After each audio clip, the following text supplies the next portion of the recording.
Welcome to Creepy and Geeky. I'm your host, Robert, and on today's episode, I'm talking to Donna from the Dawn of the Dead podcast about M. Night Shyamalan's Lady in the Water. But first, she and I are talking about all the newest stuff. How's it going, Donna? Hey Robert, it's going pretty good. We are on the tail end of summer. I cannot wait for fall Yeah. to start kicking in. I'm just so ready. I'm ready, ready, ready. Same. Um, it's been nice, and I am making a list of all of the horror stuff that's coming out the rest of this year because this year has been so good. It's like making my head spin how much good stuff we've had come out this year. Not just Yeah. horror, I mean just in movies in general and TV Yeah. shows. It's just been too much. It's been very good. Like it's surprising sometimes. Like we've been podcasting, talking to each other for quite a while about this stuff, Mhm. and 4 years. That's crazy. Yeah. Um, and we do a top 10 on my show every year. Mhm. Um, and every year it's just been good. Like it's Yeah. just like, and every year I always feel like, oh well, this has been the best year of horror so far. I wouldn't say necessarily this has been the best year, but it's been a really freaking good year. So Yeah. I'm excited to talk about our top 10 this year. Have you already So, started, like, kind of putting your top 10 together? Like, I oh, already know probably what your number 1 is. We're not gonna talk about this now, yeah, obviously, yeah, but yeah. have you pretty much got a reign, or has stuff been shifting since? Yeah, I always have a running, so I keep track of all the horror movies I watch, pretty much all the movies I watch, but I make a list every year at the beginning of the year of my top horror movies. Mhm. Um and so as I watch them, I add them to the list, and then I keep it ranked as I go along. So like if something new comes in and displaces something else, then that's what happens. So I like, think I think go Oh, go ahead. ahead. I was just gonna say, I think right now I have a solid top 5, and I say this right now. I'm sure in a couple of months, I'll be like, "Ah, I gotta knock something out of this top 5," but so far, I got a solid top 5, and I have to work on the rest of this list, which is really hard. Oh shit. Oh, sorry. Um I was going to Letterbox to check my list, and they changed their app. The Android app has What? changed. Yeah, the Android app has changed. So it's like, oh, weird. That tells you how much I go to Letterboxd 'cause Well, I don't even. I was just on it last night, so I don't know. That's weird. Um, but yeah, no, I generally, like, that's the thing. Like I don't typically tend to shuffle things on it. Mhm. Like once it once a movie gets on the list, it stays in its spot. But um like if a newer movie comes in and takes like a higher spot than, say, some movie, then like Companion came out at the beginning of the year, Right. and that was probably, when that came out, that probably became my number one movie. Now since then there's been three other movies that have come in and taken its spot. um so you know so that tells you where Companion is on my list. But it's, so that's the thing. I think I've got a pretty good solid. There might be a couple. I might shuffle a couple of things around, but right now I've got a pretty solid top 10. Yeah, Um, well, I can tell you I cannot wait to talk about oh this man, year's list with you yeah, because it's just been too good. I think this is the most I've gone to the movies, and I'm not a movie. Y'all should know I am not a movie yeah, goer. This is the most movie going I've had since probably 2019. Like 2019, I went and saw like so many movies, and then the pandemic happened, and then I was like, okay, we're not going to movies. But yeah. after the pandemic, I still didn't go to movies. I just kind of like, oh, I'm just used to watching them at home at this point. However, this year was I literally went. I think I've gone to the movie like every month this year. It's been nuts. I think I meant to skip maybe 1 or 2 this year, Right. but no, it's been fantastic. Yeah. Um, and speaking of No, agreed. movies, did you go to a movie this week? I did. Yeah, we saw Katrina and I went to go see the new Ethan Cohen movie, Honey Don't. Ooh, Um how was that? It was okay. Um, so I liked it, but it is very much it's so funny too, because like that's what ends up happening too. It's like I don't look at reviews or people's like reviews on Letterboxd or anything Hmm. like that until after I watch a movie, generally speaking. So sometimes I'll go and look at something, but I didn't look at this one until after I saw the movie. And so as soon as the movie was over and I'm sitting there in the theater still and the lights are up, I was like, oh, let me go see what people said about Letterboxd. And people were generally m- most were okay. Most had good criticisms about it, whereas some people were like, this is why the Coen brothers need to get back together. Oh, wow. Um, yeah, and I don't necessarily agree. I think that what he's doing is fine. There is the movie is how did I put it? Um, again, going back to Letterboxd. Let's see. I said I wanted to love this, and it has a lot to love about it, but as others have mentioned on here, the story feels incomplete. That might have been intentional, and if so, I dig it. It's an interesting story, and the acting is fun though.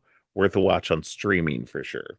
So that's my review of it because it's not a bad movie, and the performances are really good. Chris Evans, Aubrey Plaza, and Margaret Qualley are great. Um, everybody in it is great. So, would Um, you say you like this one about the same as the Drive Away Dolls, or? so I think Drive Away Dolls is a more complete story. This one feels like real life in a way, like not in the tone or anything like that, Hmm. because it's very hyper like reality style. It's very funny and silly at times, like a Coen Brothers movie is.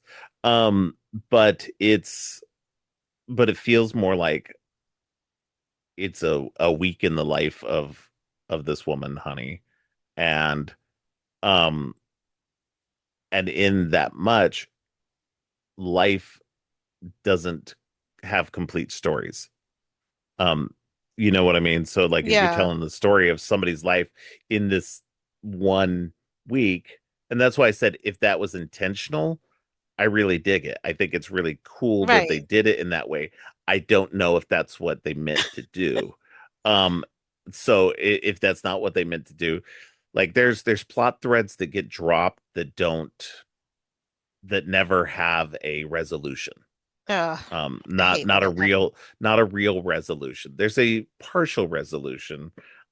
So but there's things that never um Doesn't really give feel resolved or anything like that. yeah, and so it's Yeah. not necessarily a bad thing. The overall storyline gets resolved in a way, but it's just I can see where people are unsatisfied. Hmm. And I can see that there's no that for a lot of people it's gonna land wrong.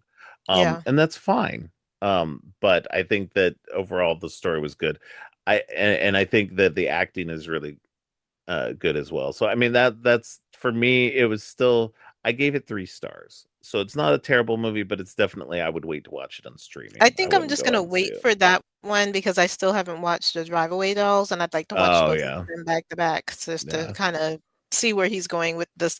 It seems like he's doing a lesbian adventure movies every Well, time. so that's what's interesting too, because he's doing these movies with his wife. Hmm. And so um upon looking into them, their relationship is very It's weird yeah. because Well, you know what? Let's say she different. I won't identifies say it's weird. yes, yes, sure, yes, exactly. But she identifies as a lesbian. And they are in a marriage that I'm not sure how it works. So, but she identifies fully and has Right. always fully identified as a lesbian. So it's like okay. So that like as a as a straight man, I'm like, well, but why? And so I mean, whatever the reasoning, it obviously Whatever. works for them. It They've been works for together them. they've been together for years. Yeah. And so it's working for them. And I I think think he's that just their madly in love with collaborations, her regardless of the yeah, sexual orientation, and I think it exactly. works for them. And I'm a fan of the fact that, this is kind of a joint effort on their part. I know Right. everybody's been going on about the Aubrey Plaza and Margaret Qualley scene. A friend of mine won't stop talking Hmm. about it. And I'm just like, okay, I Yeah. get it. Just calm down. Um, but I do wanna watch both of these back. I do really wish the Coens would get back together, but I have a feeling this is what he wants to do now, and, that's fine. Well, This and I is think, go Go ahead. ahead. No, no, no, I was just gonna say, and this is the second time he's had Margaret Qualley in, right? Yeah. Yeah. Yeah. So yeah, Drive Away Dolls was also her. Um, well, and then I think the thing is that again, upon reading it, their collaborations together, the Coen brothers collaborations together, ended around the time of COVID, and it's just I think they never put a qualifier on it. They never said, "Oh, well, we're not working together anymore." Mhm, It's just they've both moved to different things, and they've never said they won't, and they never said that they will again. It's mhm, just one of those things where I guess they moved apart from doing it for now, and maybe they'll come back together when they come up with something together again. So who knows? I mean, yeah, it's I don't know. I think that again, I think that what Ethan Cohen and his wife are doing are good. I don't mhm, think they're bad at all. They're different, and that's going to, it's always going to be something where people are going to be all like, "Oh, well, it's not what it was," and it's like, "Well, yeah, it's not what it was. It was this was somebody else now." So, but yeah, I can see where people don't dig on this, and I would caution, yeah, just wait until it comes out on streaming to check it out, uh, because you may be dissatisfied with it, and hmm. yeah, so. But what is your first thing to this week? Oh, so my first thing is not a trailer, not a show. This is something, it's just movie news in general. We get another glimpse that Osgood Perkins is doing another film. Oh my goodness. And this one is going to be titled The Young People, and it Hmm. stars Lola Tung, who was in The Summer I Turned Pretty, I think, and Nico Parker. If you remember The Last of Us, she actually played Joel's daughter at the beginning of the first Right. season of the series. And So she's in she was had the the live action How to Train Your yeah, Dragon as well. Yeah. right, and also Sandy Newton's daughter. Um, Yes. what is so interesting about this is we don't really know anything about it, as his movies are usually kept very well under wraps. However, Hmm. when he posted the picture about this film, he has a clip of a picture of his screenplay, and some people are saying just from the little line that we see, it's probably going to be Lovecraftian. Um, Mm. so the line in the script has one of the old ones steps forward, drops its robe to reveal, and then that's all we see from the script. So, Oh. so it's interesting. I'm always excited. I mean, he is really on a roll and churning out these movies, and I am here for all of this. Neon has got to be loving him at this point. Um, Right. so, but this will be interesting because, we'll finally get to see, not that we haven't seen movies with younger people in his films, but this will be interesting to see, 20 something year olds probably dealing with some Lovecraftian issues. So I figure you would love that since you're a fan of Lovecraft and whatnot. Yeah. No, it's definitely cool. Yeah, he's definitely got some he's definitely like on a huge roll right now, like back to Hmm. back to back movies. So it's crazy how prolific he's getting right now, which is great. It's Yeah, I'm very not cool mad to at it in the least. yeah, exactly. Because like I mean, I'll say Long Legs and the Monkey were fantastic, and Hmm. Keeper looks good right now. So we'll see if that one continues his streak. So that's very cool. All right. Well, my first thing is there is a remake of the movie of the 80s cheesy um movie called Deathstalker coming out. And it's being directed by Steven Kostansky, who did Psycho Gorman. So there is it's very much in that kind of vein as well too. In the trailer you see Deathstalker, the man named Deathstalker, taking on a bunch of monsters and creatures that very much look like they stepped out of the same universe as Psycho Gorman. Oh, So wow. yeah, so it's very cool. It's definitely going to be that over the top. Uh, it'll probably be R-rated, lots of blood and gore. Um, so it'll be interesting. Deathstalker is going to be played by Daniel Bernhardt, who's been an action star and stuntman in a bunch of stuff. Oh, wow.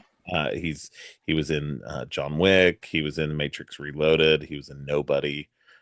He's been in a lot of stuff by David Leitch. Um, so.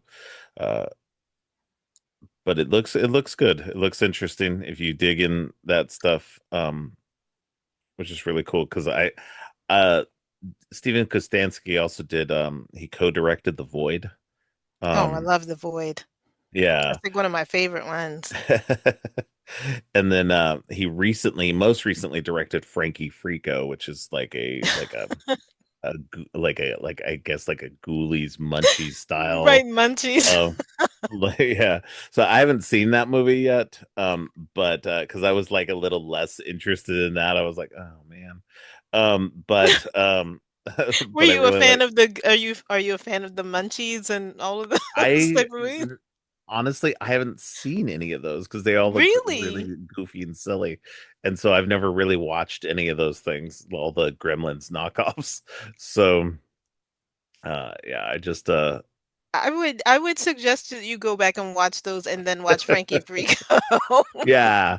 Well, and that's kind of what I wanted to do anyway, was just kind of go, okay, well, let's look at the source material first and then like look at this and see the loving homage that it is. Yeah. And that's the thing is like Steven Kostansky tends to make movies that are um homages to previous movies, previous styles of movies, because like Psycho Gorman's kind of um like a homage to the Power Rangers in a way, as well as just like the 80s kind of kids with monsters movies Mhm. and stuff.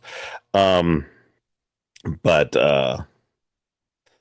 um and then he directed Leprechaun Returns, which obviously was the Leprechaun movie, in the Leprechaun series. And so he's directed a bunch of stuff that's more homage to stuff. He was part of Astron 6, which is they've done a bunch of movies kind of in that vein as well.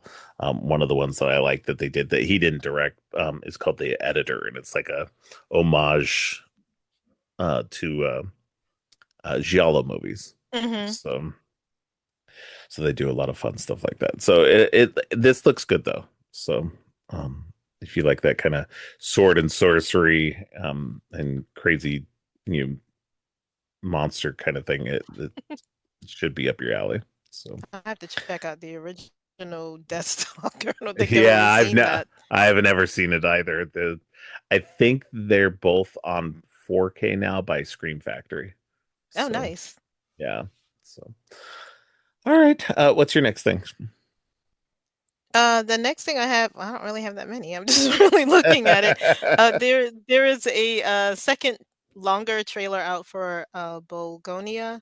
I don't know Yeah, if you've Bugonia. seen that one. I did. Yeah. Yeah. Um, I'm super excited about this movie because Yeah. I absolutely love Jesse Plemons and I absolutely love Emma Stone. This movie is gonna be wild as shit. Like, y'all, you Wow. have Based no on this idea. trailer, wow. Yeah. Yeah, and once again, like I told you before, this is a remake of a Korean, I think it was South Korean film called Save the Green Planet, and I don't think this is gonna be the exact same. I know it's loosely Yeah, based they're on this taking movie it on it. because Yeah. Yeah, because Save the Green Planet has like literally every genre of movie that you can think of. Every genre of cinema is in that movie, but this trailer has me ready to just see how bonkers this is gonna get. I mean, Jesse Plemons looked like he's lost like about 80 pounds, and it just Yeah. seeing her in this trailer and seeing her how they've treated her once they've kidnapped her. So Oh basically they kidnap man. a powerful CEO because they believe that she's from a different planet and is an alien that's trying to destroy the Earth. And this is gonna escalate so fast. You have no Hmm. idea. Now, I will say the difference in the original and this film is that in Save the Green Planet, it's a male CEO, and this one, obviously, they made it a female CEO. Right. Um, Yorgos Lanthimos, his brain is just something else. Like, I know we are all gonna have our jaws on the floor by the end of this Yeah. movie, but definitely check out this second trailer, y'all, because it's a lot longer. It's a lot more is going on. A lot of humor and a lot of creepy shit is going on in this Yeah, trailer. definitely. Yeah, no, I'm excited for this and it's just it definitely seems like it's going places that you're not going to expect, which is great No. because no, I need to still watch like all of his earlier American stuff. I've been watching his stuff since Poor Things. Hmm. And then I went back and watched all of his Greek movies. But there's the first three English language movies that he did that I haven't uh sat down to watch yet, which were uh, The Favorite, The Lobster, and Killing of a Sacred Killing of a Deer. Sacred Deer. Yeah, Yeah, you so I really haven't should get seen back any and of watch those yet. those. Yeah, I own them all. Like I got them all on disc not too long ago because I Hmm. was excited. But I haven't sat down to watch them yet. So I will though.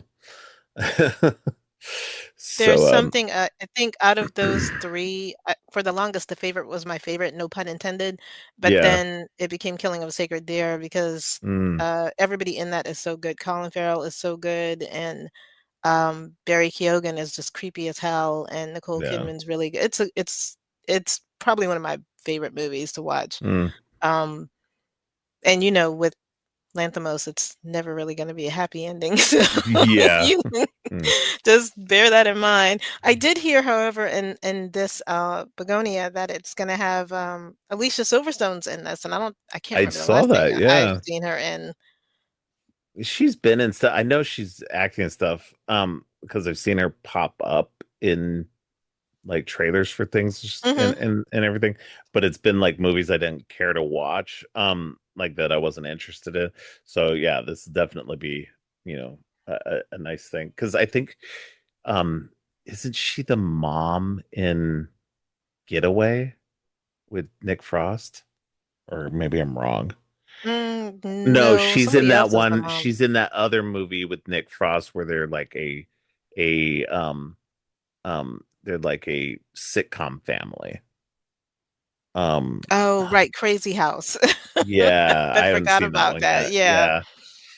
Yeah. So I know she's been popping up in some interesting things. So yeah, but this will be yeah, she hasn't been in any of the trailers that I've seen yet. So um Mhm. but I did see that she was on the list of people who was in the movie, so I'm like, oh, okay, that'll be interesting. So, Yeah, and she's in Killing of a Sacred Deer too. I keep forgetting that oh, she's in okay, that one. So yeah, when interesting. you watch it, it makes sense that he's like obviously liking to put her in things as well. But we all know Yeah. Emma Stone is his muse. That's his girlfriend, his Oh, work yeah. wife. Yeah, exactly. All right.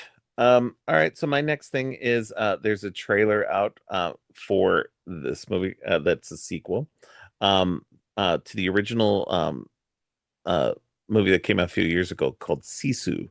Um this uh is a follow-up to that called Sisu Road to Revenge. Oh my Um, goodness. and yeah, it looks just as bloody and crazy as the first one. But they've also upped the star power in this because like the first one was very much a seems like a independent. action flick with Hmm. like no name people, because the original, like at least in terms of like Western audiences, Right, yeah. or American audiences, and so this one, the star from the first one, Jorma Tomila, reprises his role, but Stephen Lang and Richard Brake are also in it. Oh geez, I'm sold. So, You sold me when you said both of those names. Because I love Richard Brake like more than any human should, and I really love Stephen Lang. so in the first one, he let's see, what was it? Uh, it was in late 1944, so towards the end of the World War II. And in this one, it's set in 1946. So it's after returning in 1946 to the Soviet-occupied Karelia, where his family was brutally murdered during World War II. Tommy Korpi, that's the main character's name, the man who refuses to die, dismantles his old family house, loads it on a truck, and is determined to rebuild it somewhere safe in their honor.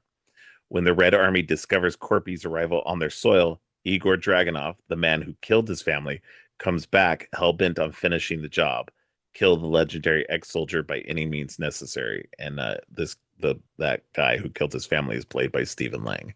So Jeez. so it is crazy, over the top action. If you haven't seen Sisu yet, go watch the original trailer because it's insane. It's nuts. It's such a good movie. Um, it's yeah, it's just it's very cool. So I'm excited for this sequel because yeah, no, Richard Brake and Stephen Lang being in it is gonna be great. So The body counts are going to be insane because the body it's counts in the first one is insane. yeah, Oh it's my definitely gonna be gosh. crazy.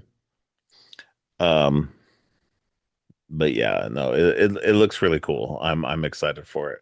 I love weird over the top action flicks like this. So Yeah, and we seem to be um, getting a lot of those, and they seem to be getting better and better, or at least, more insane with each one that we see.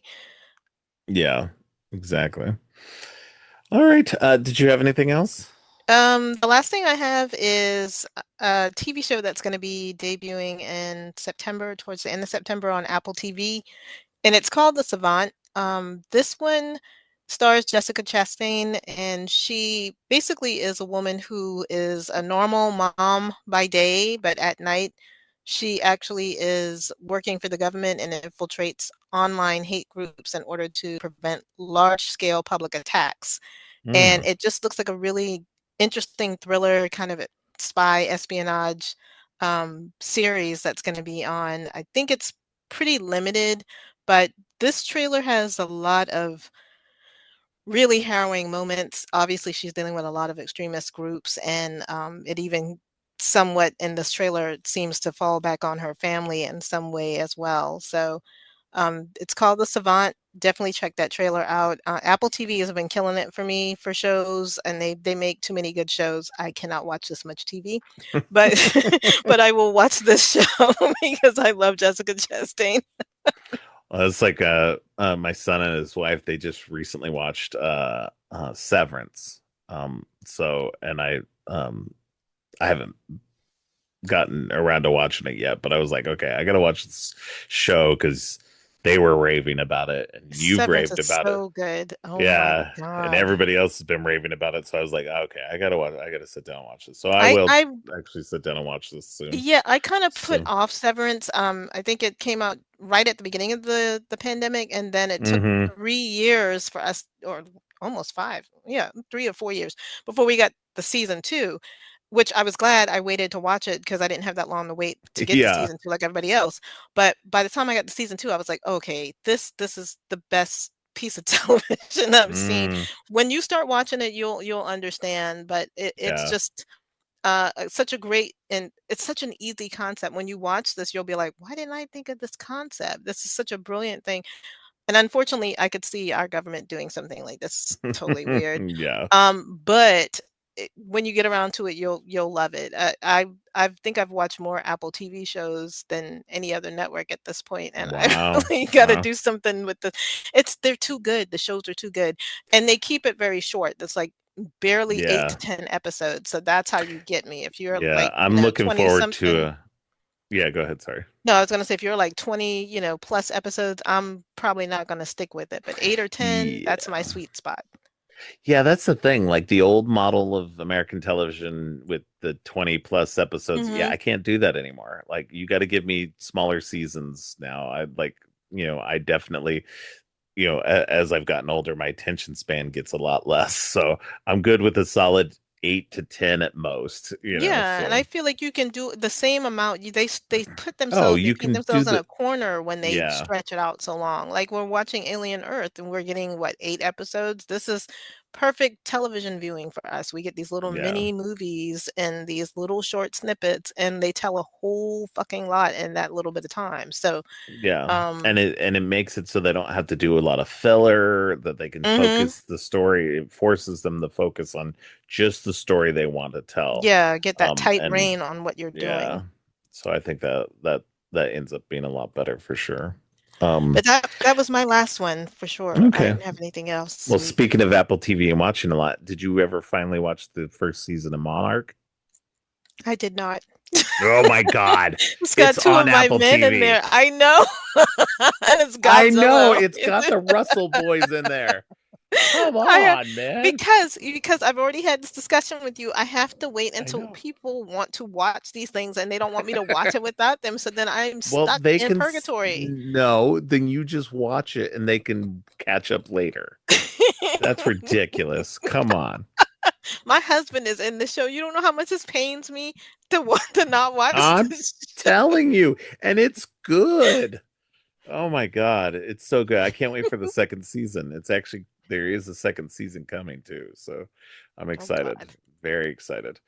But yeah, no. All right, so I have one more thing before we jump to the rest of this episode.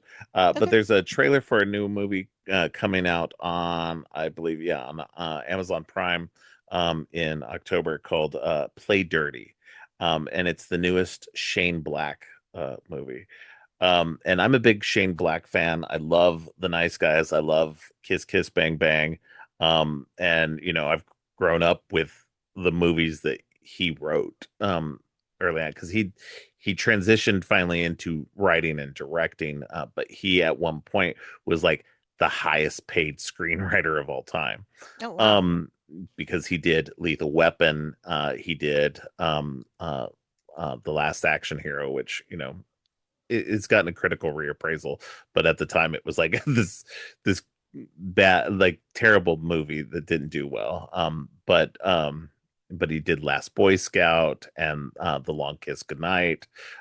So those are all movies that he wrote but didn't direct, and then he finally transitioned into directing and did Kiss Kiss Bang Bang, The Nice Guys, Iron Man 3, and The Predator. Hmm. Which wasn't that great, but it was fine. But so this new movie, Play Dirty, which he co-wrote and directed, it's based on the Parker book series by Donald Westlake, that he wrote as Richard Stark. Um, the unfortunate thing for me is that it stars Mark Wahlberg as Parker. Um, it's only the second time in movies that the character's been named Parker. Most times, whenever his books have been um, adapted for movies, they Hmm. usually change the character's name um, for some whatever reason. But this one actually has Parker, Mark Wahlberg as Parker. The only other time was when Jason Statham was in the movie Parker, Oh which wow. was also his name. But it also has Lakeith Stanfield as another one of Parker's big characters, Grofield. And then it's also got Rosa Salazar, Keegan Michael Key, Chukwudi Iwuji. He was in Peacemaker and in Guardians of the Galaxy Volume 3. Hmm. It's got Nat Wolff, Thomas Jane, and Tony Shalhoub. So, Oh wow. um, but yeah, so this is the premise. A thief gets a shot at a major heist where he must outsmart a South American dictator, the New York mob, and the world's richest man. So, um, so it was, so apparently Robert Downey Jr. was originally attached to star. Hmm. I think it would have been much better movie that way. I don't hate Mark Wahlberg like a lot of people do. I think that he fits within a certain niche. I don't know if this is it, but we'll see. It looks interesting enough, and the rest of the cast is good enough that I'm willing to give it a chance. But I do like that kind of that part. I do like the Parker stories. I haven't read a lot of them. I do have the I've read the comic book adaptations that Darwin Cook did, um, that are like fantastic. I actually Hmm. have these two huge oversized editions of collected editions of all the work he did on adapting the Parker books. He did like four or five of the stories. Um, and they're just like fantastic. Unfortunately, he died before he could do more of them. Oh, He had wow. planned to do them, and he was getting like rave reviews on them when they were originally coming out. But yeah, these I have these huge collections. They're called the Martini editions, even. So, but yeah, it looks interesting, and so I wanted to put it out there for people who might be interested as well. I So, mean, the cast sounds great. and Shane I'm Black with is great. So, yeah, and I'm with you. I'm not a huge Mark Wahlberg. I don't have dislike for him, but I don't really have a whole lot of love for him, but I love Lakeith yeah, Stanfield, so that's yeah. already got me kind of like, oh, okay, I'll check it out. Yeah, and he's like the other major character in the movie, so it should be really cool. So, but yeah. All right. Well, that's all I have for this week. Um, if you don't have anything else, we can go ahead and move into the other thing. But before we move on to the rest of the show, why don't you let everyone know what you've got going on your show this week? So I am closing out the Summerween series that I had since the summer is now ending. But really, this is just a little minisode to talk about all of the other horror things that are going to be coming out the rest of the year that I am super Hmm. excited and salivating for, just to kind of get people a heads up of what you need to look out for before the year closes. All right, cool. All right. All right. Well, let's go ahead and transition into the rest of the episode. Sure. We are talking about M. Night Shyamalan's Lady in the Water. This was his follow-up to The Village. And the previous four movies were all done through Disney and through, I believe, Touchstone, um, through their subsidiary or whatever, Touchstone. They just when he presented this to them as his next movie, they were like, "We don't understand this," and so he kind of got frustrated with them and said, "Screw it, I'm going to take it someplace else." And he ended up taking it over to Warner Brothers, and they did it instead. Um, and this movie did not do well. It bombed at the box office, Hmm. and it had very bad reviews. Everything I saw on it was just like this is terrible, worst movie ever. Um, but but it was one of those ones like I think by this point, 2006 is when this movie came out. I want to say, let's see. So my daughter was 4, and Harrison was 8, almost 9 at the time when this would have come out, Geez, like you're making me feel right really around that old right time. now. Yeah. Normally, no, okay. So normally when I talk about these movies, it's usually with people who are younger than me, and so they always make me feel really old because they're like, "Yeah, I saw this movie when I was a kid," or and I'm like, "I was a grown ass adult with 2 kids. Shut I up." know that's right. So, because I know, because I was talking to Angel about The Sixth Sense, and that came out in 1999 when I was already married. Harrison was 2. And so when she saw it, because she's a good 10 plus years younger than me, because I think she's in her 30s still. And so I'm like, she was a kid, like a literal kid. So, and I'm like, shut up. I'm sorry. You just when you said that, I was like, Jesus, were they that young? Now you're making me think how old my kids were. Like, God, I'm old as hell. Um, I didn't mean to interrupt you. Go ahead. No, it's fine. But yeah, so I think didn't really get to see this until it came out on video, and I am almost positive I've only seen this one time before. And so watching this for the show was like the first time I've seen it in like since it probably originally came out on video. Mhm. Because I know that I probably did not go see this in the theater because it would have been too difficult with a 4-year old and a 9-year old who Right. would not have been interested in this movie at all. So, um, so yeah, so it's and we didn't have anybody who could babysit or anything like that, so we didn't go see a lot of movies back in the day. Um, but for my own rewatch and everything like that, I thought this was good. I thought this was really interesting. And I didn't ever remember disliking it when I originally saw it. I've never had like negative feelings towards it. But I definitely did not remember it enough to say that I loved it either. And I wouldn't say even now that I loved it or anything like that, but I do like it. I think there's a lot of promise to this movie that I think that there is a lot of really interesting, fun ideas in this.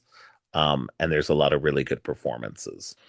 I Um, think, uh, unfortunately for this movie, and I won't say unfortunately, it's shelved between The Village that came 2 years before and The mhm. Happening, which comes 2 Yeah, years after, and The Happening is just it's abysmal. I terrible. mean, I watch it Terrible. for the Movie Science Theater 3000 effect because it's just that terrible for me. We had taken our Yeah. kids to see The Village, and because we it's PG-13, and we were like, "Oh, okay, they'll be okay with this," and they loved it. And then we did not go see Lady in the Water for whatever reason, I don't know. Something else was going on and we just didn't get to the theaters. So I didn't see it Yeah. until it was on DVD. And I actually like this one, although I'm also one of these people, I like this period of time that we had in 2006 where we had Lady in the Water and then we had Pan's Labyrinth, and I think there might have been Mm, something else that was out, these kind of weird fairy, darkish fairy tale fairy stuff. tale Yeah. stories. Because it's borderline for adults, really, but there's enough in it that a kid could watch it and not be too creeped out. Well, so I like definitely want to yeah, talk about that aspect of it because I mean it definitely has that fairy tale. It's based on an idea, a bedtime story that M. Night Shyamalan told his kids. Mhm. And that he created for them to tell him. And he actually, when this movie came out, there was actually a physical um bedtime story book that came out with it too, Right. which also expanded on a lot of the story about the fantasy world aspect of it that we get pieces of in the movie. Um so and I think that I didn't even think about that. Yeah, it came out right around the same time as Pan's Labyrinth and other things that were kind of doing that. I think that that's kind of in response to how the world was at the time. I mean, you're Mhm. talking 2006. This is 5 years after 9/11. Right. And we're still in the beginning, like the early years of the war in Afghanistan. And I think it's just like this little response of like, you know, we need something light to get us through this. Yeah, I mean, because before, right after 9/11, we ended up having like the Lord of the Rings, so you had like this whole fantasy world, you had the Yeah. that kind of escapism, and having these type of fairy tales took us out of everyday doldrums of what we were going through.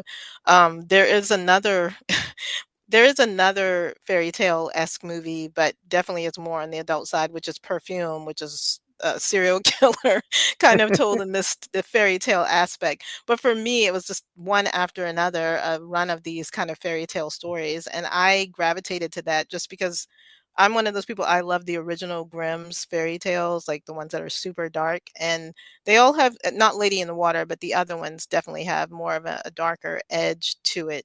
And it's an interesting way to kind of unfold the story too, because you for Lady in the Water, you actually feel like you're a participant in the story. You're learning everything along with the main character Yeah, of the story. So this one, I don't know. I think a lot of people crap over it, but I think it is a pretty awesome tale to just kind of unfold and then have that added fact that he tells the story to his daughters every night is actually kind of neat. right.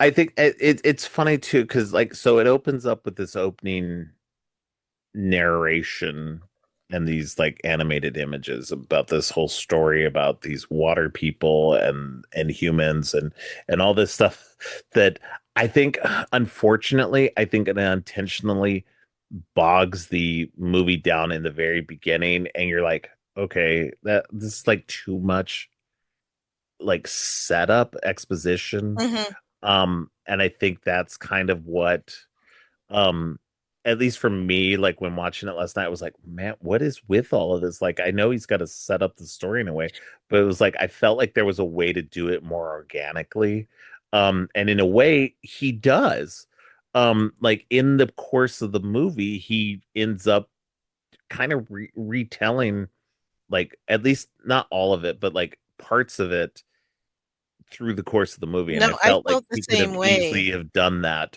through the course of the movie rather Yeah, I than felt the same setting way. it all up. Yeah. That beginning could have totally been excised off because we learn throughout the course of the movie the exact same thing you just Yeah. said. It's like you just did the iteration in a different way. Just do the story because that's telling us exactly what we need to know every step of the way.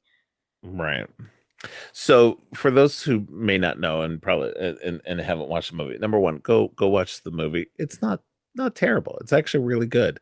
I know we kind of seem like we're crapping on it right now, but we're not.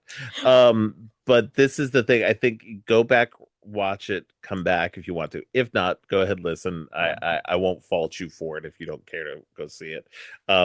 But it's so I want to tell you a little bit about what the movie's about. It's there's this apartment complex called the Cove, right?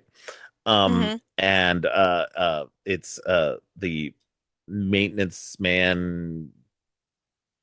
manager of the hotel. He's the superintendent of not hotel of the apartment complex is Paul Giamatti's character Cleveland Heap. Um and so he's this I don't know. He's to me like I love Paul Giamatti. I always have, Hmm. and this is like a big first starring role for him as well. Like he'd been in a couple of things like in minor roles before then, but he is it's so funny too because I was like, how old is he? Because I was like, you know, he's always felt old to me, like older He's because like a you know Morgan Freeman, one of those character actors that yeah. just always looks old. Yeah. Well, and in this movie, I like went back and I was like, how old was he in this movie? He's 39. So Really? yeah. So it's just like, oh man, he seemed like so much older because he's actually only 7 years older than I am now. He's 58. And so I was like, oh, that's so weird that, you know, he's I don't know. I always felt like he was so much older than I was. And so so I think it's just his general look. Hmm. He's been balding for a long time. Like you know, he's balding early, and you know he's just kind of Kind of frumpy. paunchy. Yeah. Yeah, and so you know, and but that's what I've always liked about him. He's just been real. And so I love that he got this role. But yeah, so he feels like he's just generally he's good at what he does in the apartment complex and everybody knows him. He's real friendly with everybody. Everybody's friendly with him back.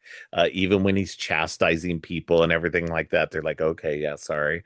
So I really like that, you know, nobody like hates him. Like, and generally most people in the apartment complex seem to get along. They seem to be something of a community, which for me as a person who's lived in apartments like most of my adult life, I'm not a person who is um I'm not unfriendly, but I'm not a Hmm. person who goes and hangs out with my neighbors.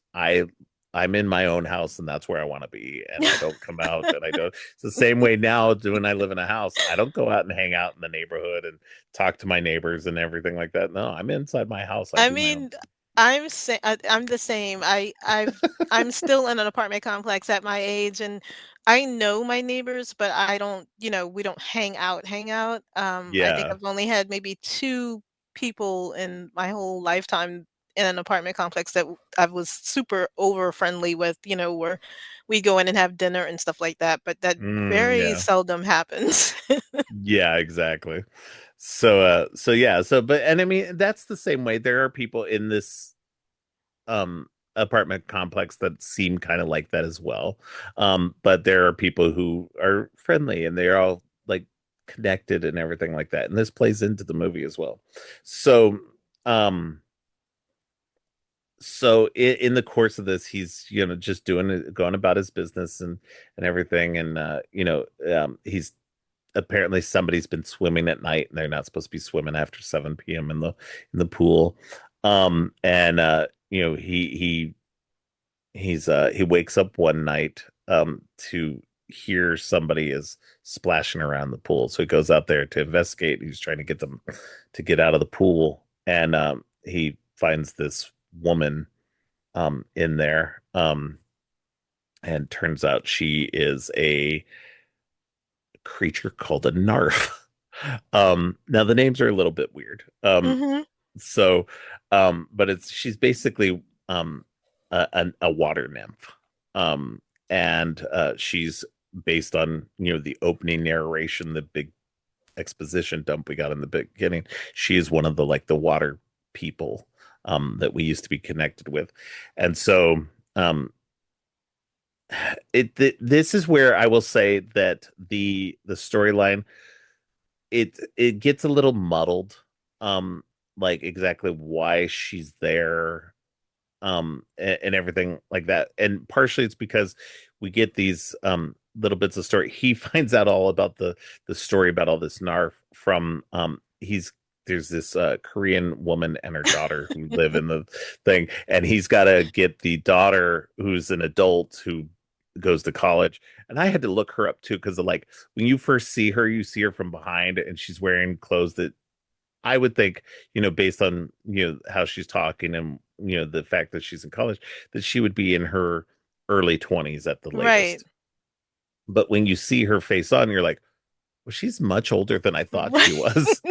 So then I looked her up and she was like 36 at the time. So I Oh, was like, okay, that wow. makes sense as to why she looks older. Like, not in a bad way. She doesn't like look haggard or But she anything like that. definitely But doesn't she look just like a looks like a college age person. exactly.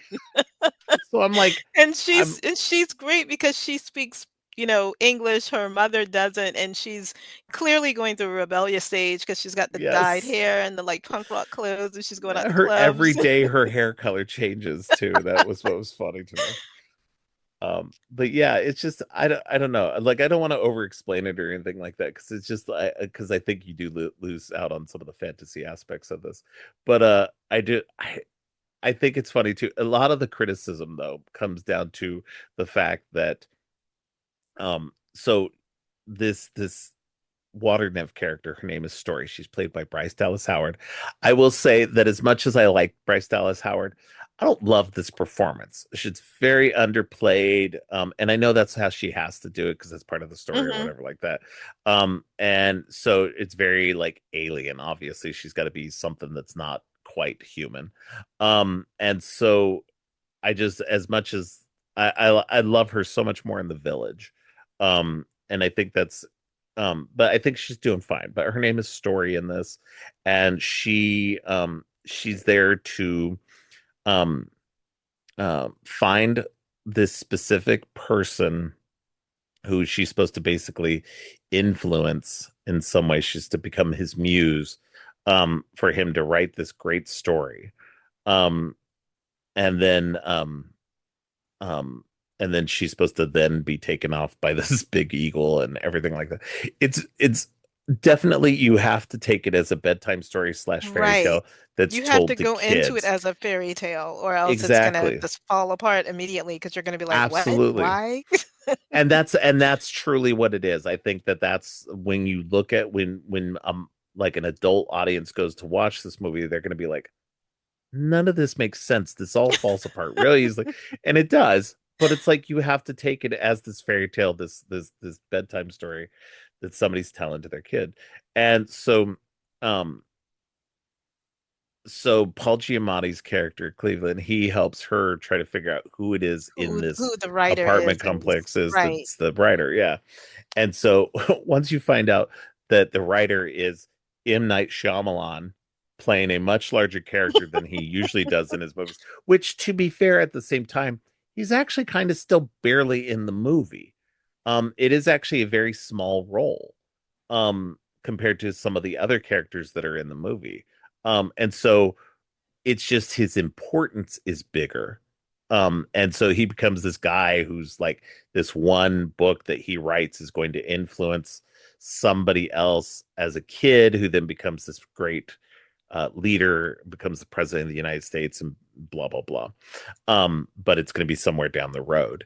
But he's got to write this book, and it's this book about um, it's so funny too because you think it's supposed to be like this fairy tale or something like that, but no, he's writing a book about like um leaders and His thoughts on what he political his views and yeah, how his they can political make views. America better and all of these Yeah. things. And so it's an interesting, it's this weird like I don't know, it's just this weird book that he's got to write. It seems so incongruous to the rest of the story, but it like puts almost like this real world kind of silliness into it. I think um too, what I like, I know that does seem silly, but what I like about it is that we're dealing with aspects of a water nymph, and she has to be the muse for this writer who is going to his thoughts are going to ripple out like water to this yes. person who is going to make everything he's going to ripple out and make everything better for us. So it seems small. One thing I like the theme in this film is that we're all interconnected and everybody has a Hmm. purpose. Like people really I think that's why I have a little bit more fondness for this than probably most people because we all are trying to figure out what our purpose is in life, Yes. and so it takes you forever. Some people don't find their purpose till they're 90, you know? So, Yep. like, but once you know what it is, you can fulfill that purpose, and I love the fact that everybody in this apartment complex has a purpose. I also love the fact that we're trying to figure out who in this apartment complex is supposed to help her with this journey, because No, there's such an assortment of characters in this building, you know, in right. this Well, one and apartment complex. that's the fun thing about it too, is like she's very vague. There's got to be certain people who meet, well, and because so like she doesn't even really tell him everything either. She can't tell him everything. No, It's yeah, like that's one of the part of it. rules of the thing is like she can't actually tell him everything.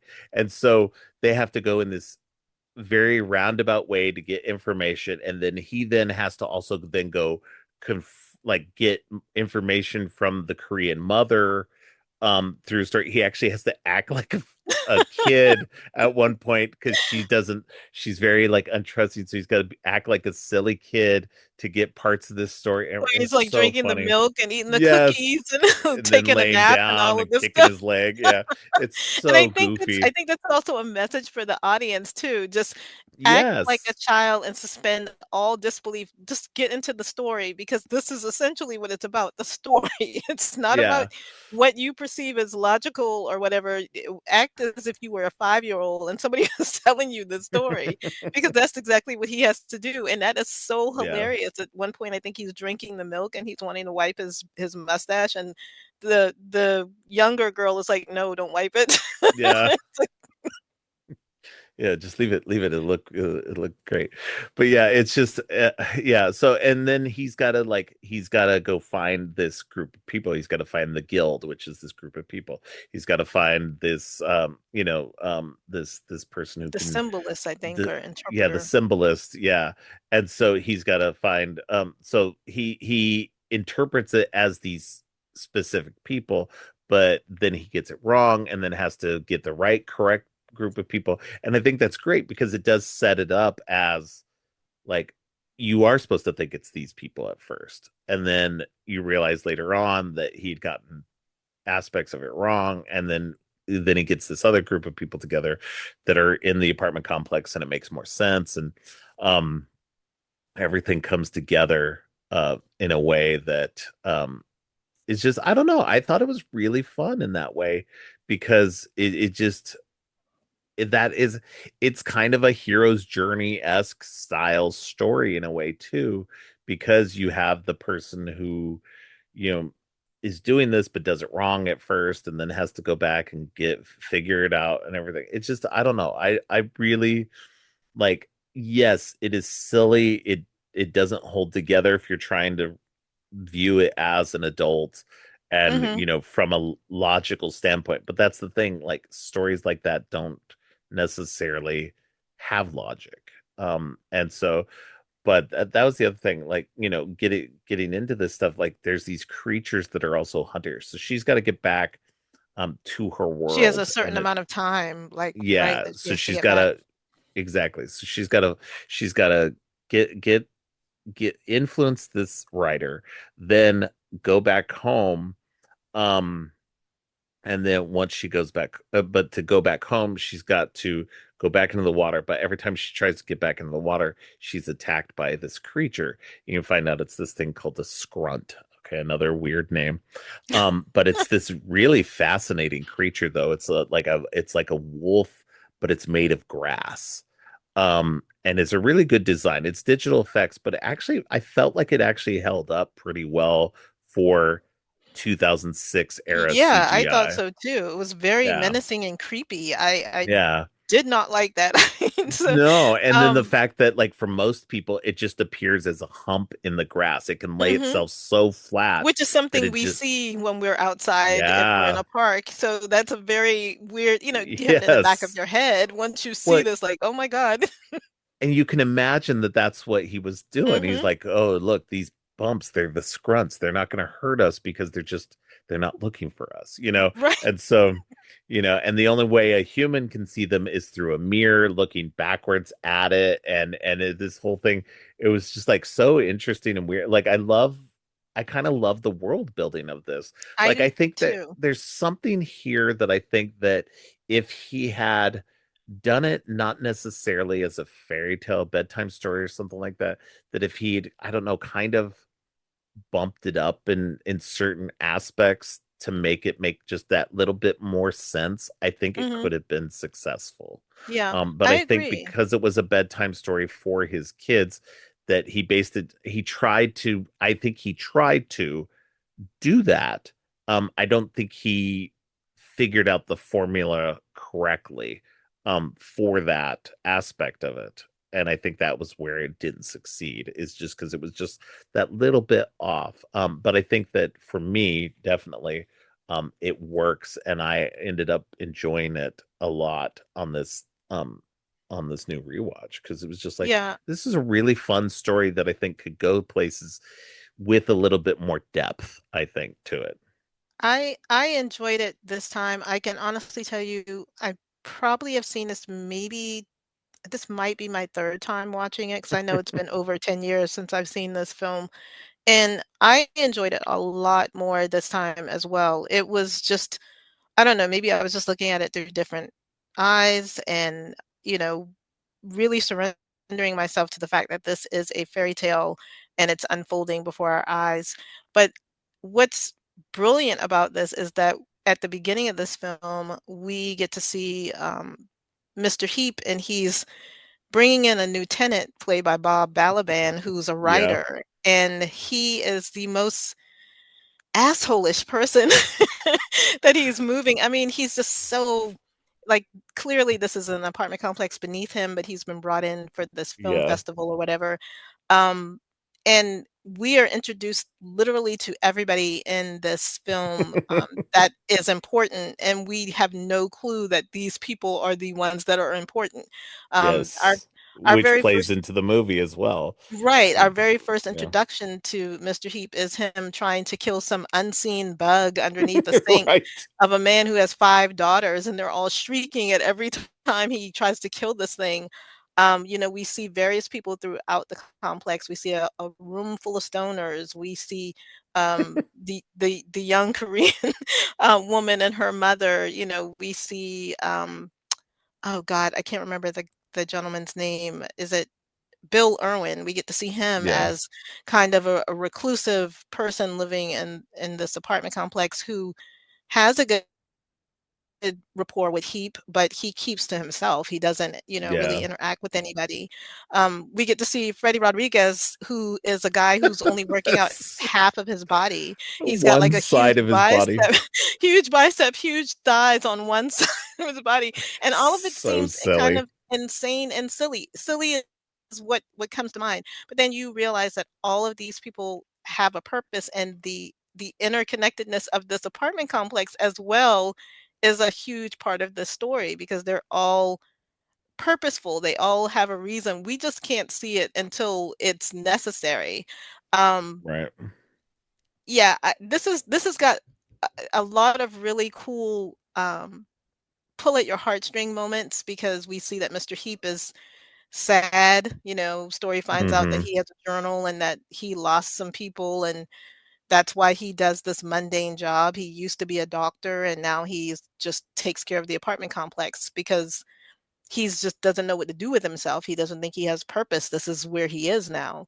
Um, but taking care of these people every day, that's part of his purpose. He's doing something without realizing that that's his purpose. His purpose is to be the person who cares for these people. Like you said, everybody Exactly. likes him, they respect him, even when he has to get on them about not smoking in the apartment or whatever.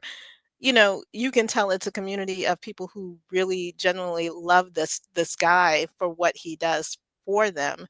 And he has to become another caretaker when he kind of sees Story and, becomes this person to really care about what happens. Anybody else would be like, "Yeah, let's take her to the insane asylum." And he's like, "No, I believe her. I believe Right. everything that she's saying." Um, and I think it's a journey that they all kind of go through in this complex. Uh, Fantastical it may be, silly it is at a lot of moments, especially when we have Bob Balaban who encounters one of these scrunts in a very, Hmm. very hilarious moment where he's like, "Yeah, this is the moment when the writer turns and makes a run for it, and you'll lunge at me, but you'll miss me at the last moment." Yeah. And of course, that doesn't play out the way Yeah. he thinks. And these people know that they're in a story. I mean, he knows he's in a story at this point. Like to say this out loud, and he even made a point of saying that earlier. Like, why do people talk out loud in the rain in movies Yeah. what is the purpose of that? Why did you talk out loud in this movie? Yeah. Um, but I think the underlying theme is everybody has a purpose. Nobody knows who they are. Throughout this whole movie, even Mr. Heap didn't know who he was. He, like you said, Hmm. he thought he had these particular people picked out, and he had the correct people that could help her on this journey. But none of it was right. And then everything kind of just started to tumble and click in together until he realizes what his actual true purpose is in this story. Um, and it doesn't work without this crazy assortment of characters. I do feel that Bryce Dallas Howard was, I don't want to say boring, but like you said, Yeah. she's a nymph, she's a water nymph. She has to be this kind of ethereal, character that doesn't have a lot of dialogue and does a lot of emoting through her eyes or her body movements and stuff like that. But I wish we could have gotten a little bit more out of her because she is a really great actress. I do Yeah, love. exactly. I agree with you. Her role in The Village is one of my favorite ones to watch. Hmm. So, um, but this was just so much fun. Like I looking at it through a child's vision, it makes a lot of sense, and it's a really good story to see unfold. Because I found Yeah. myself like clutching and clutching my husband like, "Oh my God." He's like, "You've already seen this." I said, "I know, but it's scary." There's one point where I think Mr. Heap thought he was going to be the guardian, and he tried to Hmm. confront the Scrunt, and it was not as advertised, and I was just like, "Oh my God." Yeah. I really was terrified. I did not remember what was going to happen to this man, and you know, in that aspect, I knew it was a fun movie. It's got its Yeah. flaws, but I mean, most movies do, and a lot of M. Night's Yeah. movies do have flaws because people are always expecting the twist. What's the Yeah. twist? You And know? then and to let everybody know, this movie does not have a twist. This does No. have a traditional twist ending like a lot of his other movies do. So yeah, don't be expecting something like that. I think this has multiple twists Mhm. because it's like we said, we think it's all this one group of people, and then it turns out it's this other group of people. But I think, like, I agree with you. I think it's too funny. Like the Bob Balaban character, he's a film critic. And so he's so specifically film critics were not happy with this movie, which I understand because M. Night's poking fun at you because Exactly. you guys are a bunch of buttheads, and and I'll tell you right now, I'm not a big fan of critics. I don't like There's some film critics that I'm actually okay with, but like for the most part, like film criticism in a lot of ways I think is very much I think it's very much what people have said is I feel like some film critics are frustrated screenwriters They that have are. never had their movies made, and so they're So just you going to crap pick over apart everybody else's yeah, stuff. everybody else's movies. And there are some film critics who I am just like, I used to read their work. Because so like I used to subscribe to Entertainment Weekly, like Mhm. for a long time. I used to get that magazine. And I would read the film reviews and stuff like that. But there was this one guy who did film reviews for them. He doesn't do them anymore. But I like got to be so frustrated with this guy because he would just pick apart these movies, and it was always the most irritating like things because then I would watch the movie, I'd be like, this movie's actually really good. I don't know what this guy's talking about. Um, and that's why I don't read a lot of reviews or any reviews until after I see a movie. Because I like to go in with my own like desires to see the movie rather than Right. what somebody else says about it. And so but yeah, so I think it's funny that they like movie critics are all like, oh, and then the movie critic character in there and like blah blah blah. And it's like, yeah, well, maybe you guys should stop being a little too like grumpy about things. So I thought it was a very pointed commentary on his on what he was saying. So, but yeah, I that it again, I really love this movie. I think it's a lot of fun for what it is and all the characters that they do have. I mean, you've got like we've already said, Paul Giamatti, Bryce Dallas Howard, Bob Balaban, Jeffrey Wright is in this as well. It's a very small role. Mhm. Um, and then Freddie Rodriguez, like you said, he plays the guy with one side stronger than the other. So weird. Bill Irwin, like you mentioned, it's so funny too because I was trying to like place him, and I was like, I know him from something. And I've seen him. There's a few things that he's seen him in, but I think the thing I most recognize him from most recently is he plays Mr. Noodle, in the Elmo stuff on Mhm. Sesame Street. And that's just because my grandson has watched a lot of that in recent years. Oh my And gosh. so I'm like, oh, okay, yeah, Mr. Noodle. Okay, that makes sense. Yeah, the first thing I So, saw Bill Irwin in was Popeye. He was, yeah, it's yeah, that's the only thing I could think of for years until I saw him in other movies and yeah. stuff. But Then he his was role like in one of this the main is characters in Legion. yes. Oh my Yeah, gosh, with Amber Mid-Number. Um, yeah, what I love about Bill Irwin's character in this is that he is clearly he's some kind of hermit and he doesn't know how to interact with other people, but he's also a very good source of confidence building for Mr. Heap. Like he's yeah, there to give him, the knowledge and help that he needs. And I do love the relationship that the two of them have. yeah. No, it's a small role, but it's a very important role, and it and it works really well. Yeah, it's this definitely is an ensemble piece, but it's definitely Paul Giamatti's movie, for sure. And he does such a good job in this. Hmm. I think that he's such a good actor.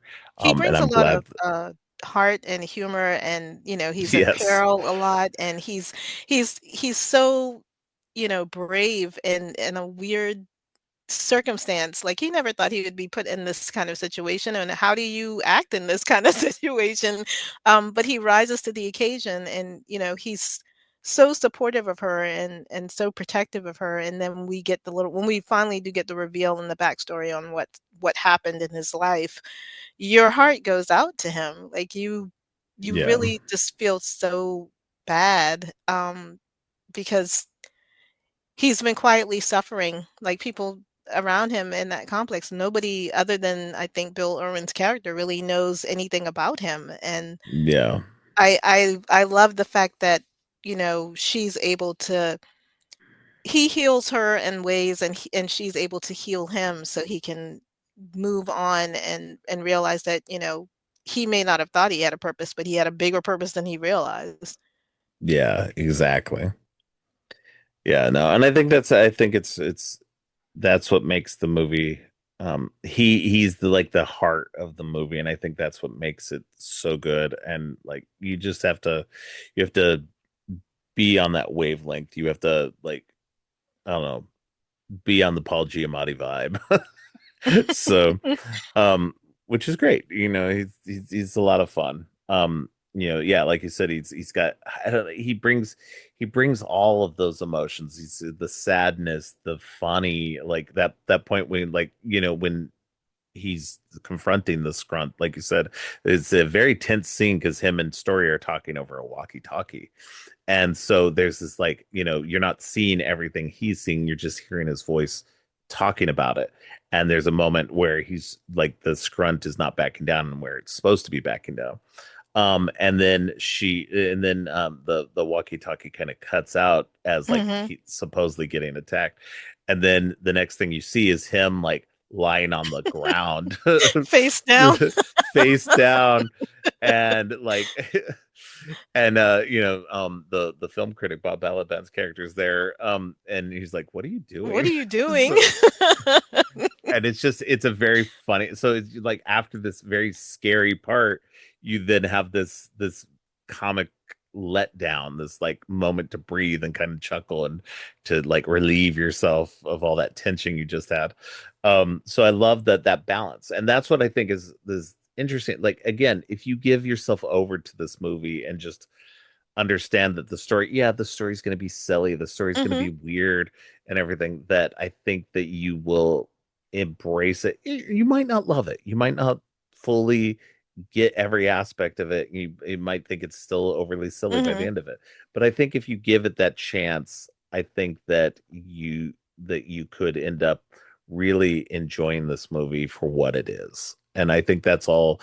And I hope that, and I haven't seen anybody really talk about it. It's not in the same way that The Village has gotten a critical Right. reappraisal over the years. I hope that this movie will eventually as well. Because I do think that this movie, as much as it's not as strong as everything from The Sixth Sense to The Village, I think that it definitely shouldn't be lumped in with The Happening, Last Airbender, and After Earth in terms of his like terrible movies, because I don't Yeah, think I it's don't think terrible at so. all. So I I think I that this agree. it's definitely not as strong as the first four, but definitely not as bad as the stuff that follows. So and then so I hope people will go back and give this a chance, because I think that it's definitely worth a watch, or a rewatch if you've watched it before and maybe didn't get into it. Because again, I understand there's lots of things that can kind of take you out of it, but I think once you kind of get into it and everything, you'll enjoy it. I just, I don't know. I love the whole feel of it, like the as it's going along and everything like that, this hopefulness and everything, and Hmm. as things start to connect, and then things kind of fall apart, but then they get figured out and they get reconnect and everything. And it's just like, okay, this is really cool. So, so it's just, I don't know, it's just a lot of fun for me. And I hope other people will go back and rewatch it. And if you've seen this and you liked it, let me know because Yeah, I'd love I to think know who else enjoys this movie. I agree with all that you said as well. I think one of the things that makes this movie so much fun for me is that in the story tale we see that it's an ordinary world, but extraordinary things can happen. And I think in some ways, I feel like by telling the story to his daughters every night, I think that's a way for them to remember that even though we are humans and we go through all of these day-to-day things, there's always something extraordinary in our ordinary world. We also need to look at ourselves and know that we have a purpose, even on the days where you feel like I don't know what I'm doing or where I'm going in life. You have a purpose, you know, you have to believe and know that what you're feeling at the moment doesn't mean that that's how you're going to be every single day. I am very much a modern hippie. Like my mother is one of these Woodstock people who, you know, she went to Woodstock and enjoyed herself. And I grew up in a kind of hippie household where, you know, we always try to find something that is purposeful that we can do, that we can help, even if we just do something to help somebody small, like, you know, help them pay their groceries or give them a kind word. And those little things, all of those interconnected things matter. Him being Mr. Heap being the way he was with each and every one of those tenants is why they were able to come together for Story and help him in this great task that they needed to get done. And I think, you know, having that unity, it's a lot of things that we need to think about now. Having unity amid all the chaos in the outside world. This is a great movie to kind of give you that little message and kind of instill that hope and keeping all of that goodness that we can aspire to be inside of you. You know, something as simple as just being nice. It seems small, but that's a huge feat to someone who's never had someone be nice to them. So Right. I loved the story. I think it was a lot better this time around. Maybe because I'm a little older and the world has just become a little bit more cynical every year. I get a little older, I get a little bit more cynical. It's nice to see something unfold and see hope and see, Right. you know, like at this age, even at me being 54, I have a purpose. I still sometimes don't know what that is, but Yeah, a I feel lot of that one a lot personally. Like I've always felt like I'm like, what is my purpose in my life? Like I'm I'm a DoorDash driver right now. You know, it's like I like my wife, she's a teacher. She knew what she wanted to do. She went for it and did it. You know, I've been all over the place my whole life. And so I'm like, what is my purpose? And sometimes I'm like, well, my purpose is just being there for my family. I'm the Mhm. person who because of my lack of um like I've always had to have my jobs be around like other stuff, and so Right, it's meant like I had night jobs so that I could be there during the day for my family or whatever, because we've only ever had one car, you know. And right. so, you know, it's so like I was there to be the person for, and that's what I always try to take it as myself, Mhm. is like I'm the person who has to be there for my family, to be the support when they need something that they can't do or whatever like that. Right. So that means I need to be free enough to be able to do that. And so, and that works for us by and large. And so, and that's fine. Was I a good enough dad? I hope so. My kids tell me I was. Have I been a good enough husband? For the most part? You know, you know, I'm still married after, you know, what, Jesus, 20, we're almost going on 30 years. Mhm. So, you know, so it's like, you know, I'm still married. You know, things are still good. So, you know, and that's the thing. Like, as long as I'm good enough and as long as I've got that much of a purpose, like, do I feel like I fulfilled, like, do I feel myself fulfilled? Not always. I You don't know, think there's we ever feel that way because we're exactly looking at it at we're looking at ourselves in such a microscopic manner. We won't right. ever see that. But I think we need to the perspective needs to be we are fulfilling our purpose. You fulfill your purpose Exactly. because you are a loving husband, a loving father. You provide for your family. You're there when they need you, and it's not in a monetary way. You're there when they need you. So Exactly. your purpose is greater than you even can imagine. And even being a DoorDash driver, there are some people that can't leave their home, or they may have No, agoraphobia. They yeah, may be. and this is something that I even realized myself recently. I think I talked to you about this recently too. Yeah. Was just that, when I look at there's people who maybe their cars broke down or maybe they're a one car family.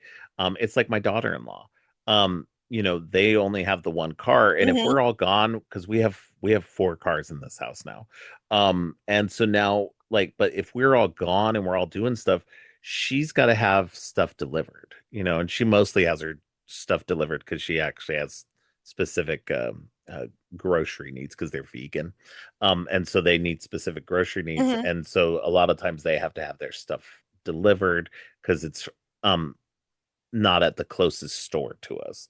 And so makes sense. And so I like that idea that as a DoorDash driver, that sure a lot of times it's just people getting fast food or whatever like that, and I get it. It's like my daughter, she'll occasionally like order DoorDash because she's too lazy to go out Hmm.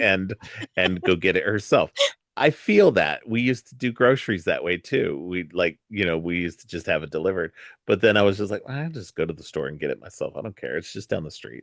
But like I get that aspect of it, and that's how I kind of felt it at first. But then I started noticing there's a lot of people, like I've delivered to some handicapped people Hmm. and other people who just they can't get out, they can't do things. Their parents who have kids and maybe don't want to go out with all their kids to go to the store. It's so much I mean, easier. And I my daughter is borderline agoraphobic. Like she really does not like being Yeah. around a lot of like a large crowd of people. So And this is a she, great service, I think, that is really yeah, good. So going back to what you said, I think that's yeah. really cool that they have that, and sure, that helps me feel better about my job in a way too. So yeah, go ahead with what you were saying though. No, I was just saying I think we need to take a step back and realize that as the smallest things that we do, we are all connected. And even if you Yes. personally don't feel like you're fulfilling your purpose, do what you can on a daily basis because in the small ways, just like we were talking about the water rippling out, that's why she's a water nymph, our actions ripple out. And we can already see in our whole society when they're not good actions because we see the ripple effects in society. So our job is to combat that. And that is our purpose, is to be here for our loved ones, for the people that we know. You and I are friends, and a lot of times if I need to talk to you, I know I have you there to talk to. I know that Yeah, I can absolutely. rely on you. So, you know, we need to understand the interconnectedness that we have as people in a society, and for good or bad we are connected, and this movie kind of drove that point home for me that Yeah. no one really knows who they are, no one really knows what their purpose is, but we do all have a purpose. Yeah, absolutely. And I think that's it comes down to it. You don't know what your purpose is. And that's like even with the people in the movie, they all thought there was a purpose, at one point they all thought they were the one thing, and then it turns Hmm. out they weren't, and it was somebody else, and it was another group. And Cleveland himself thought he was one thing and then was actually another thing. Right. And so it's definitely, like you said, we all have a purpose. We all might not know what it is.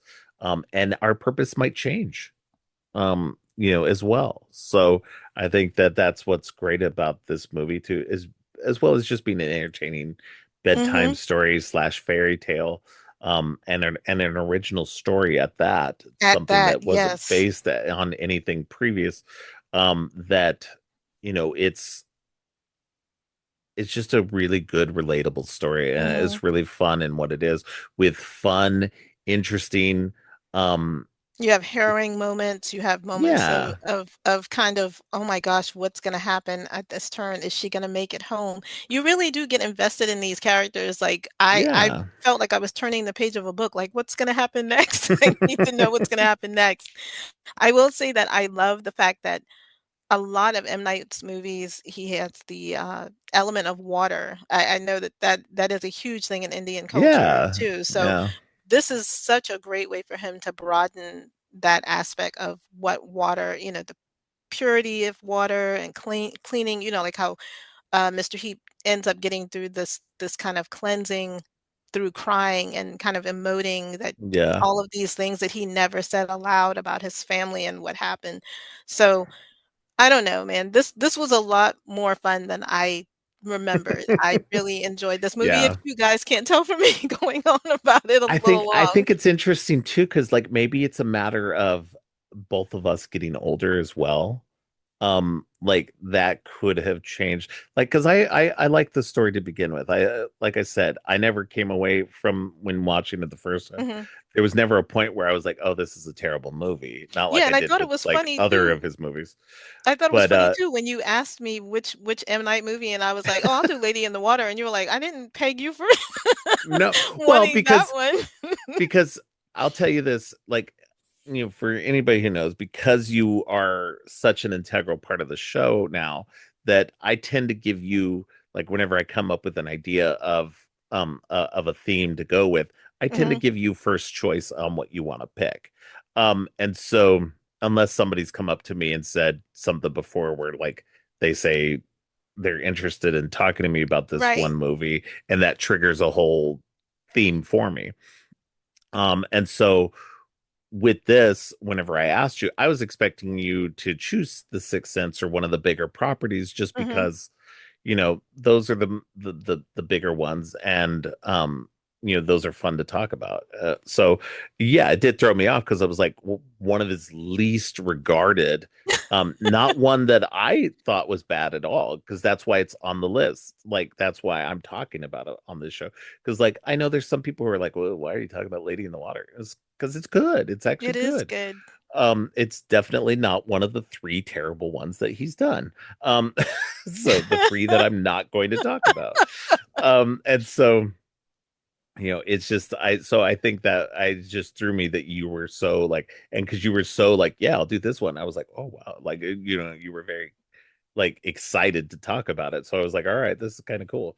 So, yeah, it threw me off, but not in a bad way. So, so, but yeah, Well, no, I was I excited to talk to you about it and to get the chance to rewatch this one because this is definitely the one I've watched the least the of all of least, his yeah. movies. This was So, one that my husband fell in love with the very first time he watched it, and when I think the first time I watched it, I was like, "Oh, this was okay. It was fun."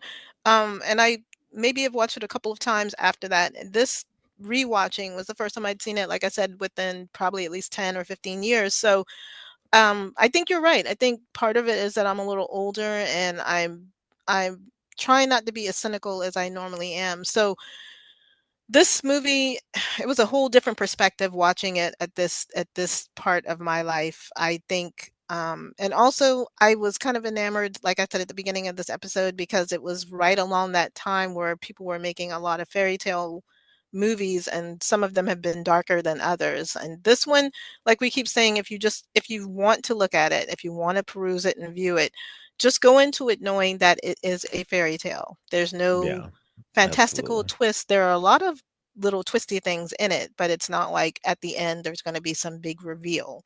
Yeah, Um, exactly. and know that it is, like you said, an ensemble cast and everybody plays their part perfectly and it all works just like reading a fairy tale book. Yeah. And I actually No. love the fact that her name is Story. I told my husband if we get a pet, I'm naming them Story after watching this movie last night. So, That's funny. Just don't get a scrunt. oh no, I don't want a scrunt. Yeah. What were the other Uh, ones called? We didn't even talk about them. the Guardians, but they were kind of evil though. Like that's what kind of confused me is like because they were talking about the Tartutic. The Um, toothpicks, yes. yeah. So they're like this like so it's interesting too because she's like a water nymph. And then they're the The scrunts are scrunts like are like of grass. grass, and then the Tartutics were more like a stone or a wood. It was kind of hard to tell because it was nighttime and Yeah. in the rain and stuff. Um, so it's all these kind of elemental Elemental. creatures. Hmm. And then you had the eagle, the great Eatlon, which is, in the air. And so I love that they were kind of elemental creatures as well. Um, but yeah, the Tartutic, you only see them at the very end because they take away, because that's the whole thing. This Scrunt is um going against the natural order of things. He's not supposed to be attacking her. Um and so but because it is, they're wondering why the Tartutic aren't coming to stop him and everything. And so yeah, it's interesting. I love this interesting world that they're coming up with, that he comes up with in this whole thing. And I actually kind of love to read the the book version of it to Yeah, I see think I'm gonna try what to the seek actual, that out yeah, and myself. to see exactly what the actual story, or at least the story that he published was, and see if there's how much um it broadens the whole ideas behind it. So but yeah, no, I really enjoyed it. I think that people should go back and take a look at it if you're interested, of course. But definitely give it a chance, because I think you'll be surprised. Sure, it's got some storytelling issues here and there. Yes, it is a little weird that M. Night puts himself in the role of like the most important man in the universe. Um, but it is a little silly. But I don't necessarily think that was a bad thing either. It's just him having a little self-indulgence there, because he is the creator of the story originally and everything. So that's fine. And again, he's in a very small role. So if you don't like his acting or whatever, which I didn't find his acting to be terrible or It anything. wasn't terrible. No, he's a fine actor. He's not great, but he's not terrible. Um, uh, so it's just a lot of fun. There's a lot of interesting, quirky characters in this movie, and it's a lot of fun. It's very silly at times, but not in a like, I don't think it's in a way that detracts from it. It very much plays into the whole fairy tale bedtime story nature of it all. So, um, but yeah, that's all I have. Is there anything else you wanted to mention about the movie uh, No, before I we I end? think I think Okay.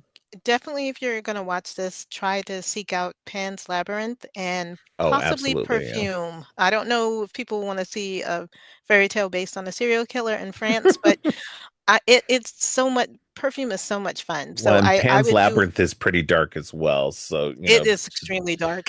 yeah, yeah. So So yeah, just be so aware that going the into it, yeah, yeah, they're not hopeful like Lady in the Water, yeah, just letting you know. yeah, But yeah, exactly. this was a great watch. I think um just go into it as if you were a kid and somebody was telling you a bedtime story. That's the best way to head into this one and just really enjoy it unfolding as it was a story.